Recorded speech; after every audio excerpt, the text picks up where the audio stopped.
حضرت سلیمان علیہ السلام کے دربار میں ایک آدمی لرزتا ہوا حاضر ہوا۔ مارے ہیبت کے اس کے منہ سے آواز نہیں نکل رہی تھی۔ چہرہ دھلے ہوئے کپڑے کی طرح سفید ہو گیا تھا۔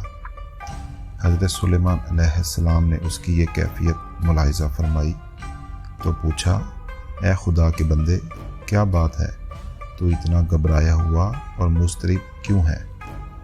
اس نے عرض کیا کہ یا حضرت، مجھے عزرائیل علیہ السلام نظر آئے۔ انہوں نے مجھ پر ایسی غضب آلود نظر ڈالی کہ میرے ہوش و حواس گم ہو گئے، دھواں تھرا گیا۔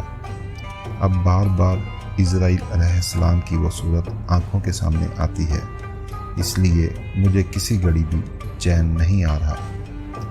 اس نے التجا کی کہ آپ ہوا کو حکم دیں کہ وہ مجھے یہاں سے ہزاروں میل دور ملک ہندوستان میں چھوڑ آئے۔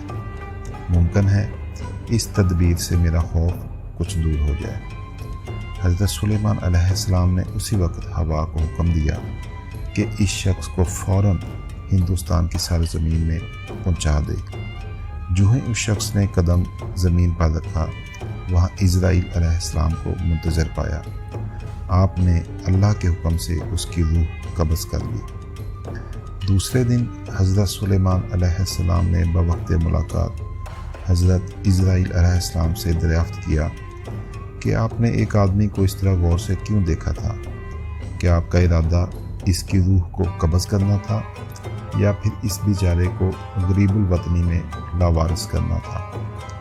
عزرائیل علیہ السلام نے جواب دیا کہ میں نے جب اس شخص کو یہاں دیکھا تو حیران ہوا، کیونکہ اس شخص کی روح مجھے ہندوستان میں قبض کرنے کا حکم دیا گیا تھا اور یہ شخص ہزاروں میل دور یہاں موجود تھا۔ حکم الہی سے میں ہندوستان پہنچا تو میں نے وہاں اس کو موجود پایا۔